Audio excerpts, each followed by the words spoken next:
He was difficult.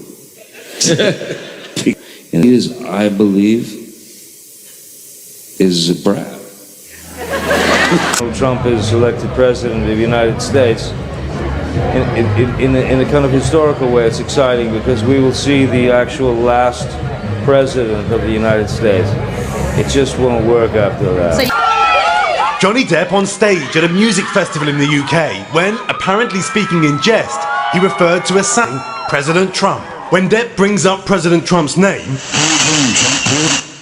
the audience cheers. I think he needs help.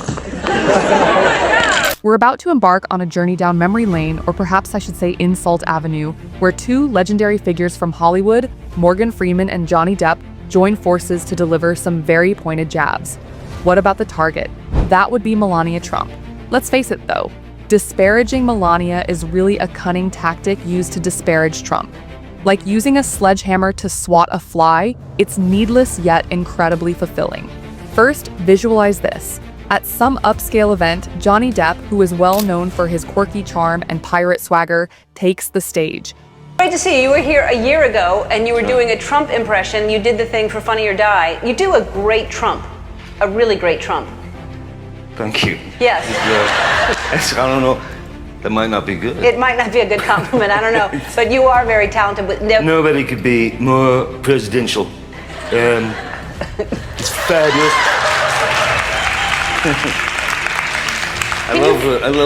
I just love the fact that he's unable, even worse than me, he's unable to form a sentence, to actually formulate a sentence that becomes vocabulary that actually works together. Yeah. No, it's... Before he even begins to talk, he makes a dramatic pause, adjusts his cap, because let's face it, pirates don't need microphones, and then drops the microphone. He opens with a mischievous tone saying, "Ladies and gentlemen, if there was ever a trophy wife who deserved an Oscar for Best Supporting Role, it's Melania Trump. She portrays the patient First Lady so well that I kind of anticipate her to start talking about surviving shipwrecks in her next monologue." The crowd bursts into laughter, but Johnny isn't finished. "And let's talk about her fashion choices," he says with a cheeky smile. It seems as though she is attempting to convey the message, "Carolina, I'm over here, pretending not to notice my husband acting like a toddler each time she appears in one of those power suits." Depp leans forward and lowers his voice as though revealing a secret to the roaring crowd. But really, can you blame her? I would definitely wear the frosty blonde hair too if I had to stroll arm in arm with someone whose ego could sink the Titanic. Morgan Freeman appears just when you think things can't get much better.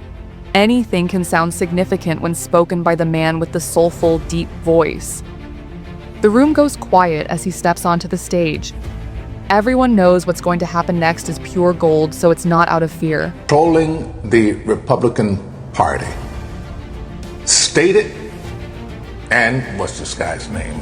Mitch McConnell. Is that his name, O'Connell? Yeah, Mitch McConnell, yeah. Mitch McConnell. Their stated policy, publicly stated, is to do whatever it takes to see to it that Obama only serves one term. What is that? What underlines that? Screw the country. We're going to do whatever we do to get this black man. We're going to do whatever we can to get this black man. Morgan Freeman inhales deeply while speaking in a smooth and authoritative tone. He starts by saying, "Let me paint you a picture. Consider yourself Melania Trump. Your spouse believes he is the star of his own reality show. And you know what? He is. However, he is currently in charge of the nation rather than hosting a game show. And believe me, that is more terrifying than any pirate adventure that Johnny Depp could imagine." Morgan isn't finished even if the audience bursts into laughter. After pausing to allow his remarks to sink in, he delivers the devastating punchline. Basically, Melania's job description is to stand next to a man who talks louder than God and attempt to appear respectable while doing so. I'm not sure what constitutes strength if that isn't it. The audience erupts in cheers, but Morgan continues, his trademark sardonic grin beginning to appear. Not to be overlooked is her well-known statement, "Be kind and stop bullying." Where are you, dear irony? Because let's face it, Melania managed to maintain her elegance despite spending 4 years living inside a Trump rally. The problem is that Morgan and Johnny aren't merely making fun of Melania for the sake of a cheap joke. They're trying to make a point. They're actually bringing attention to the ridiculousness of Trump's presidency by making fun of her. Consider this. His incapacity to keep his mouth shut or his Twitter app closed is the reason Melania is always pulled into the commotion.